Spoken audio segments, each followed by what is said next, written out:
말씀으로 하나로 부름받은 성도들, 한번 저를 따라해 보실까요? 하나로 부름받은 성도들. 아멘. 하나로 부름받은 성도들이라는 제목으로 우리 성도님들과 은혜의 말씀 우리가 나누겠습니다. 사도 바울은 고린도서를, 오늘 우리가 본 말씀을 직접 서필하죠. 사도 바울이 고린도서를 쓴 이유는 다른 것 아닙니다. 고린도 교회 안에 잘못된 모습과 그릇된 죄악된 모습이 너무나 많았어요. 불과 짧게는 2년, 길게는 6년 사이에 이런 문제들이, 사도 바울이 이제 에베소로 떠난 다음에 교회에서 문제가 생기기 시작했어요. 그래서 3장과 4장을 보시면은 분열의 문제가 있었죠. 파당 짓는 것, 막 나눠지는 것, 교회에 분열이 생기고 파당이 짓게 되잖아요. 교회는 힘을 이룰 수밖에 없어요. 하나가 되고 예수님의 머리 되심으로 우리가 함께 움직이지 못한다면은 그 교회는 힘을 쓸 수 없는 교회가 되는 것이죠. 그렇게 변해가고 있었죠. 그리고 5장 지난주 말씀을 보니까 어땠죠? 음행이 있었어요. 음행. 그런데 이 음행도 그냥 세상에서 하는, 고린도 이 음행이 굉장히 많던 지역인데 그런 음행이 아니라 5장 1절을 보면은 입에 담을 수도 없는 그러한 음행이 있었던 것을 말하고 있죠. 그리고 오늘 6장을 보시면은요, 6장에서는 두 가지를 말씀하고 있어요. 성도들 간에, 형제들 간에, 자매들 간에 서로 다투는 것, 그리고 다툼의 결과 고발하는 것, 코트로 끌고 가는 거예요. 법정에 서는 것, 이것을 가지고 사도 바울이 한탄을 하면서 말을 하고 있습니다. 이게 이럴 수가 있냐라고 이제 얘기를 해 나가고 있죠. 그런데 이런 문제들이 앞으로 몇 개가 더 나옵니다. 몇 개가 계속해서 나오는데 보세요. 사도 바울이 고린도서를 기록할 때 서신으로 먼저 나는 누구입니다 라고 자기를 소개한 다음에 1장 2절에 들어가서 가장 먼저 말하는 게 뭐냐면은 여러분들은 성도들입니다 라고 얘기를 해요. 성도. 나는 뭐 집사가 아니니까 성도지, 이게 아니에요. 여기서 말하는 성도는 거룩이라는 단어예요. 하기야스, 그죠? 거룩. 예수님을 우리가 명할 때 예수님에게 적용하던 그 단어를 성도들에게 쓰고 있는 거예요. 누구들이요? 음행자들, 파당 짓는 자들, 그리고 서로 다투며 분쟁하며 고소하는 이 악한 사람들에게 당신들은 성도들입니다 라고 말을 하고 이 편지를 시작하고 있습니다. 사랑하는 성도 여러분, 만약에 여러분들이 어느 그룹에 속했고 그 그룹을 이제 시작하신 분들인데 그 그룹이 내가 잠깐 비었을 때 막 이런 문제들이 생긴다면 여러분들은 편지를 쓰신다면 어떻게 쓰실 건가요? 제가 생각해 봤어요. 저는 쓸 때 이 약한 것들, 너희들, 그죠? 제대로 걸렸어 하면서 다 까발리면서 아마 그러지 않았을까. 여러분들도 아마 저와 같은 생각이 비슷하실 것 같아요. 그런데 사도 바울은 당신들은 거룩한 성도들입니다 라고 얘기를 해요. 어떻게 이럴 수가 있을까? 그 이유는 사도 바울의 눈에 비친 고린도 사람들은요, 죄인들이 아니라 예수 그리스도께서 새롭게 만들어가는 하나님의 백성들로 보고 있었던 것을 볼 수가 있죠. 그래서 그들의 고귀함, 그들의 소중함을 오늘 말씀을 통하여서 그들에게 각인시켜주고 있어요. 사실 이 내용은 배 위에 깔려 있는 거예요. 그래서 우리 표면적으로 오늘 말씀을 읽을 때는 어떻게 보면 쑥 읽다 보면 보이지 않을 수도 있는 내용들인데, 이 진리들, 이런 소중한 모습들이 있기 때문에 이 내용들을 지금 사도 바울이 다루고 있는 것입니다. 도대체 성도들이 왜 존귀할까? 그리고 하나로 부름받은 우리들은 왜 무엇이 특별할까? 그것을 오늘 말씀을 통해서 우리가 조명해 보기 원해요. 첫 번째로 여러분들과 저 고린도 교회와 같이 우리가 특별하고 소중하고 고귀한 이유가 있는데, 그것은 첫 번째로요, 성도는 다스릴 자들이기 때문에 그렇다는 것입니다. 다스릴 자들. 다스리는 게 뭔지 아시죠? 누구에게 국한된 말인지 아시죠? 그죠? 이거는 왕들이 다스리는 거예요. 근데 우리가 다스릴 자들이라고 사도 바울은 말하고 있습니다. 그래서 요한계 찾아보지는 않겠지만 요한계시록 3장 21절에 보면은 이런 말씀이 있어요. 주님 보좌에 함께 앉은 자들. 보좌에 누가 앉나요? 왕 아니면은 노바리. 그죠? 근데 왕 되신 예수님의 보좌에 함께 앉을 자들이라고 여러분들과 저를 말하고 있어요. 사도 바울은 이거를 이미 알고 있었던 거예요. 그래서 이 고린도서를 쓸 때 당신들은 다스릴 자들이다라는 것을 지금 imply 하고 있는 거예요. 배경에 깔고 있는 거예요. 다스릴 자들이다. 그 요한계시록 3장 21절이 그런데 계시록 20장 4절, 그러니까 요한계시록의 시작과 마지막이 되겠죠. 이 계시록 20장 4절을 보시면은 주님과 심판하는 권세를 받았다라고 말하고 있습니다. 왕노릇 할 것이다 라고 말하고 있어요. 누가? 여러분이요. 여러분들과 저는 다스릴 자들이에요. 저 함부로 판단하시면 안 돼요. 보기가 이렇다고 함부로 말하시면 안 돼요. 왜요? 예수 그리스도 안에서 존귀한 사람이거든요. 여러분들도 마찬가지예요. 한 분 한 분이 너무나 소중한 분들이고 나중에 주님과 함께 보좌에 앉아서 다스릴 자들이다 라고 말하고 있는 것입니다. 그래서 2절 말씀 보시면은 성도가 세상을 판단할 것을 알지 못하느냐. 성도가 세상을 판단할 거래요. 어떻게? 누구와? 예수님께서 왕이 되셨기 때문에 그분과 함께하는 우리는 예수님과 함께 세상을 판단할 것이다. 지금은 아니에요. 아직은 아니에요. 그죠? 예수님께서 이제 재림하셔서 우리에게 오실 때 그때부터 이제 왕노릇하는 게 시작되는 것이죠. 그뿐만이 아니에요. 우리가 세상을 판단하는 것뿐만 아니라 3절에 보시면은 조금 더 자세하게 말하고 있죠. 우리가 천사를 판단할 것이다 라고 말했어요. 천사. 여기서 말하는 천사는요, 사탄 마귀 세력들을 말하고 있어요. 그 지긋지긋한 마귀 세력 있지 않습니까? 우리를 힘들게 하고 어떻게 하면 우리를 공격하고 넘어지게 할까 하는 그 악한 세력이 우리 앞에서 무릎 꿇고 우리가 그들을 판단할 것이다 라고 3절에서 말하고 있어요. 우리가 대단하기 때문에? 아니요, 전혀 아니에요.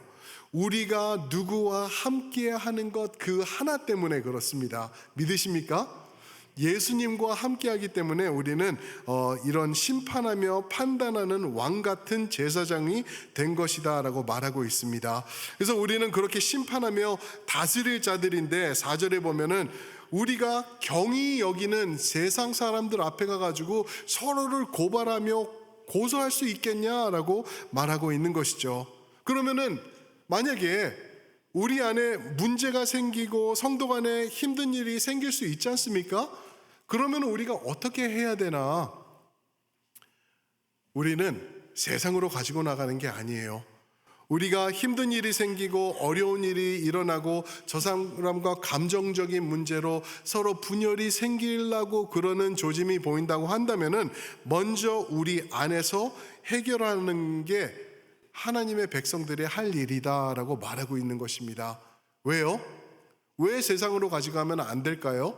왜 우리가 서로 힘든 일이 있고 이게 해결이 안 될 때 법정에 서가지고 코트에 가가지고 거기서 판사 그죠? 의 그 심판을 받으면서 그러면 안 되는 건가요? 왜 그런지 아세요? 우리는 세상에 있는 법보다 더 크고 명확하고 확실한 불변한 하나님의 아름다운 온전한 법을 가지고 있기 때문에 그래요.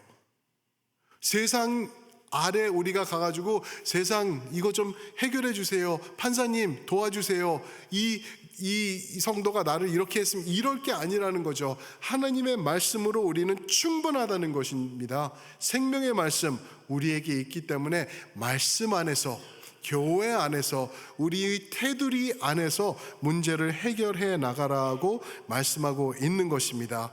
사랑하는 성도 여러분, 분명히 사소한 다툼들 있을 수 있어요. 제가 말씀드렸죠. 예수님께서 우리 교인들을 부르실 때 온전한 자, 문제 없는 자들, 행복한 사람들, 완전한 자들을 부르신 게 아니에요. 저와 같이 병들고 불완전한 사람들을 부르셨기 때문에 이런 사람들이 서로 모여 있을 때 문제가 있을 수 있어요. 그럴 때 세상으로 쫓아가는 게 아니라 우리가 서로 말씀 안에서 해결해 나가라고 말하고 있습니다. 그러면은 어떻게 해결할 수 있나? 야고보서 5장 16절에 이런 말씀이 있습니다. 그러므로 너희 죄를 서로 고백하며 병이 낫기를 위하여 서로 기도하라. 의인의 간구는 역사하는 힘이 크니라 라고 말씀하고 있습니다. 어떻게 하라고요? 너희 죄를 서로 고백하래요. 무슨 말이죠? 내가 이 사람과 문제가 있을 때 그 사람 찾아가 가지고 이게 내 죄성입니다. 내 부족함입니다. 내가 잘못했습니다. 용서해 줄래요? 나 좀 다시 받아줄래요? 라고 말하는 거예요. 서로 그러라는 거야. 그러면 그 사람이 서로 하라 그랬으니까 내가 그럴 줄 알았어. 왜 그렇게 해? 이러는 게 아니라 같이 나도 마찬가지였습니다. 내가 더 나빴어요. 용서해 주세요. 서로 고백하면서 그러면서 어떻게 하라고요? 기도하래요. 기도하래요. 하나님이 우리 지켜주시고 우리 만들어줄 거라는 거죠. 사랑하는 성도 여러분, 첼트넴 장로교회 앞으로 지금은 제가 보니까요, 여태까지는 어느 집사님이 어느 권사님을 고소하고 그런 일이 한 번도 없었던 거로 알아요. 한 번도 없었어요. 그러나 사소한 일로 다툴 수 있어요. 분명히 있죠, 그죠? 그러면은 어떻게 접근하실 건가요? 서로 죄를 고백하며 서로 기도해주며 서로 보다듬으며 말씀 안에서 우리 안에서 해결해 나가는 거예요. 절대 경찰서 가지 마시고요. 절대 법원에 쓰려고 그러지 마시고요. 교회 안에서 해결해 나가시는 우리 모두가 되길 주님의 이름으로 축원합니다. 아멘. 왜요? 우리는 다스릴 자들이기 때문에 나중에 온 세상이 우리 앞에 무릎 꿇을 거기 때문에 우리는 그렇게 교회 안에서 건강한 모습을 유지해 나가야 된다 말씀하십니다. 그런가 하면은 두 번째로요, 오늘 말씀을 5절부터 7절에서 보시면은 성도는 또한 승리한 자들이기 때문에 라고 말을 하고 있습니다. 승리한 자들. 여러분들과 저는 승리한 사람들이라고 7절에서 암시해 주고 있어요. 7절에서 임플라이하고 있는데 한번 저랑 보실까요? 7절입니다. 너희가 피차 고발함으로 너희 가운데 이미 뚜렷한 허물이 있나니 차라리 불의를 당하는 것이 낫지 아니하며 차라리 속는 것이 낫지 아니하냐라고 말하고 있습니다. 아니 목사님, 여기 단어 어디를 봐도 우리가 승리했다는 말이 없는데요? 맞아요. 그런 단어는 없어요. 그러나 여기에 보시면은 뚜렷한 허물이 있나니 그랬습니다. 뚜렷한 허물이라는 말은 완전히 패배했다라는 말이에요. 헤이테마라는 단어인데 이 말은 그냥 실패하고 완전히 이제 끝장났다. 어떻게 이렇게 우리가 질 수가 있냐라는 그러한 단어가 이 허물이라는 단어를 말하고 있는 것입니다. 우리 가운데 뚜렷한 허물이 있다. 영어로 보니까 completely defeated, 완패했다라고 말하고 있어요. 우리는요, 패배자가 아니라는 거 성경에서 계속 말씀해 주는 거 아시나요? 절대 패배자가 아니에요. 그런데 언제 우리가 완전히 패배하며 뚜렷한 허물이 우리 가운데 있냐 하면은 언제요? 우리가 서로 치고받고 싸울 때, 우리가 서로 고발하며 고소하며 세상으로 나가서 내 편 좀 들어주세요, 나 좀 도와주세요 라고 호소할 때, 그때 우리는 완전히 패배한 것이다 라고 말하고 있는 것입니다. 사랑하는 성도 여러분, 여러분들과 저는 승자인 줄 믿습니다. 믿으시기 바랍니다. 절대 흔들리지 마세요. 아예 나는 승자 아닌데 나는 요 모양 요 꼴로 오늘도 살고 아니요. 내 현재의 모습을 보는 게 아닙니다. 예수 그리스도께서 내 안에 역사하시는 모습, 또 앞으로 나를 완전하게 바꿔나가실 모습을 집중하면서 우리 자신을 봐야 된다라고 말하고 있는 것이죠. 어떻게 우리가 승자일까? 바로 이 성찬이에요. 우리가 성찬했지 않습니까? 성찬을 통해서 우리가 리마인드 해야 되는 게 뭐냐면은 내가 아니라는 거예요. 이제 나의 그릇된 모습이 나를 좌지우지하면서 나를 이끌어가는 게 아니라 완전하신 예수님, 죄와 죽음을 십자가에서 완전하게 이기신 예수님이 나와 연합되셨기 때문에, 나와 합체하셨기 때문에 그분 때문에 덩달아 나는 승자라고 성경에서 말하고 있는 것입니다. 그것을 사도 바울은 로마서 8장에서 37절에서 이렇게 말하고 있죠. 유명한 말씀이죠.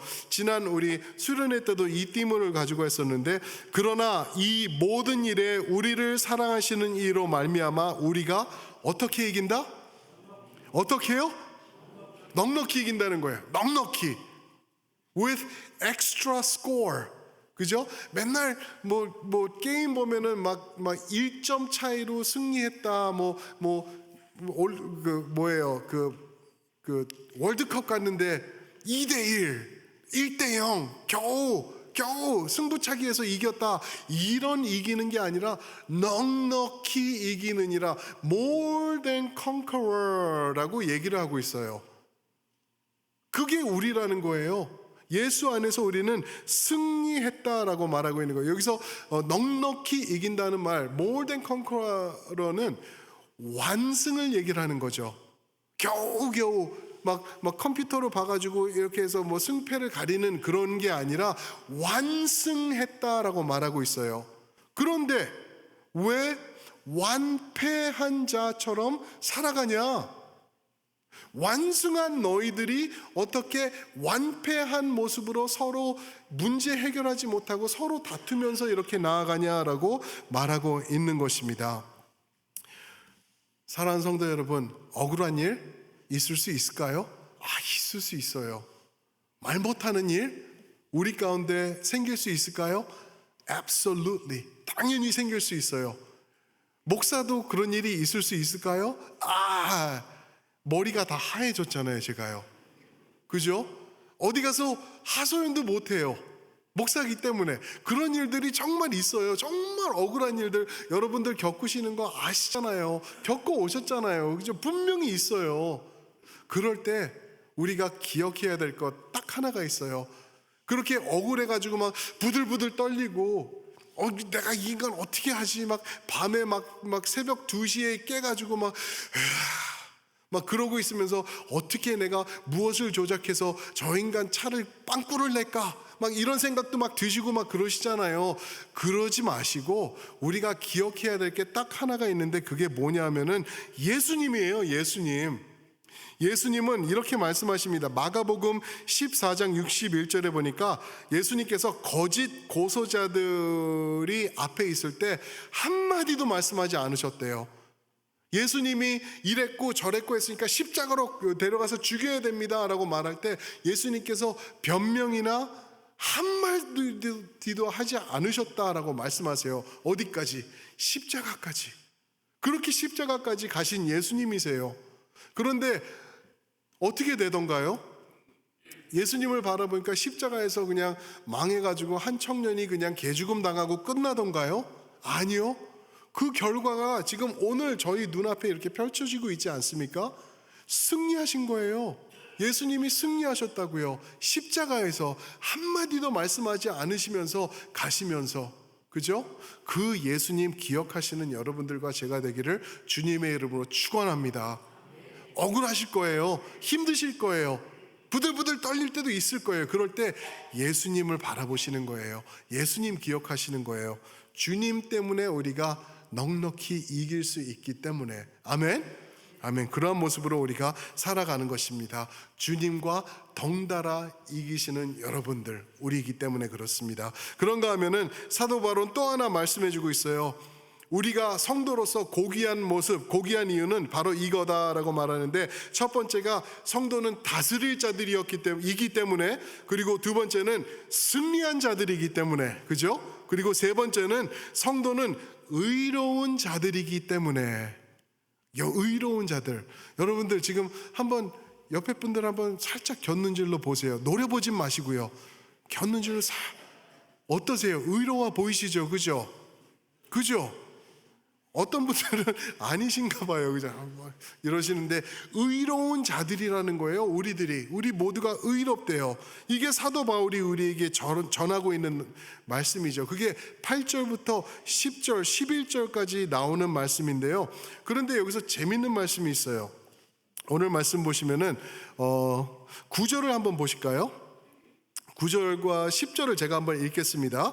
불의한 자가 하나님 나라를 유업으로 받지 못할 줄을 알지 못하느냐? 미혹을 받지 말라. 음행하는 자나 우상 숭배하는 자나 간음하는 자나 탐색하는 자나 남색하는 자나 도적이나 탐욕을 부리는 자나 술 취하는 자나 모욕하는 자나 속여 빼앗는 자들은 하나님의 나라를 유업으로 받지 못하리라. 아멘. 맞아요. 그런데 사도 바울이 재밌죠? 우리가 의롭다라고 얘기를 하는데 그러면서 우리는 승리자라고 그리고 우리는 다스릴 자라고 이렇게 쭉 이야기를 해 나가다가 여기서 갑자기 불의한 자들을 이렇게 나열을 하고 있어요. 왜 그럴까요? 의로운 자들이 우리라고 하면은 고린도 성도들이었다고 하면은 의로운 모습이 무엇인가 써야 되는 거 아닌가요?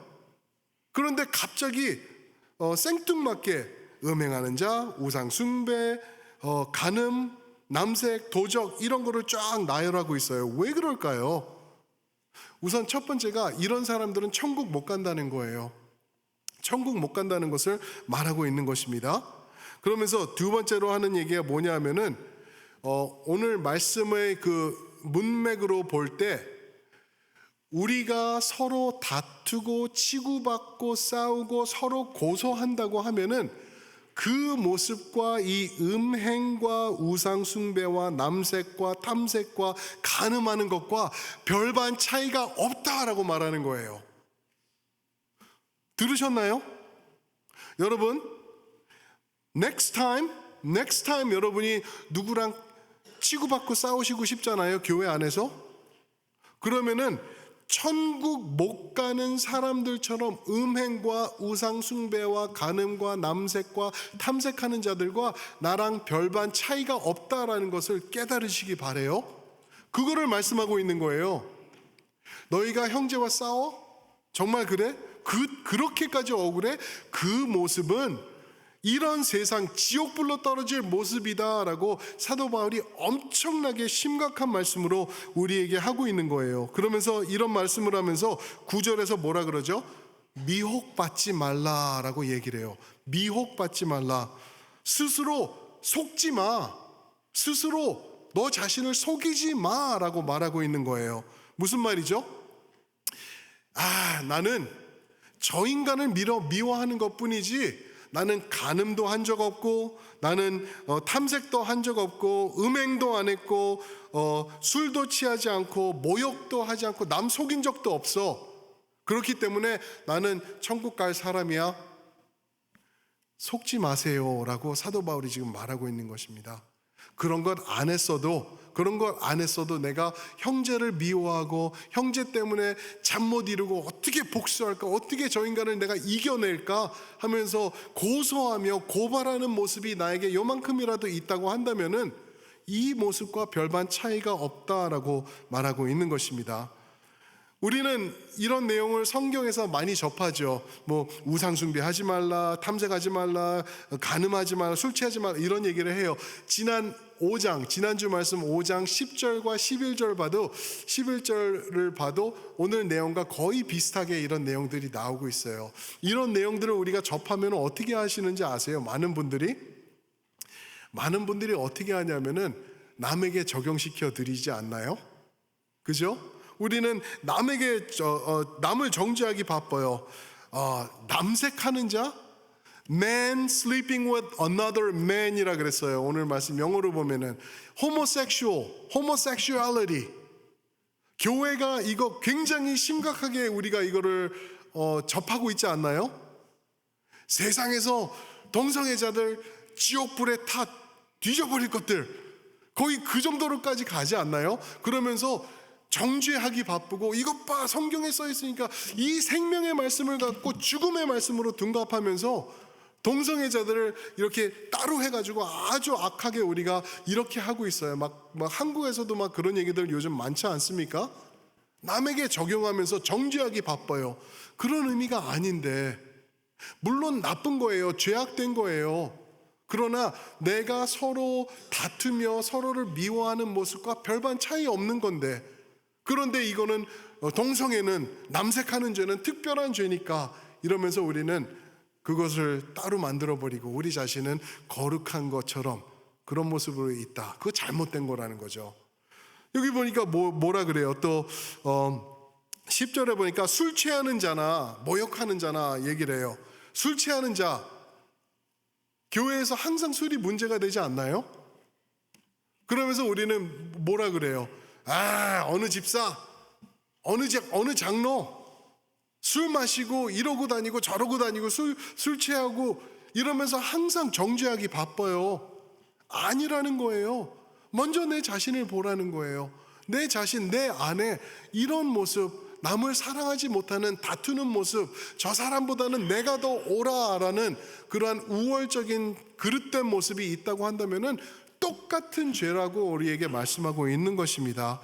사랑하는 성도 여러분, 절대 그럴 수 없는 거예요. 남한테 정죄할 수 없는 이유가 야고보서 2장 10절에 보면 이렇게 말씀하십니다. 들어보세요.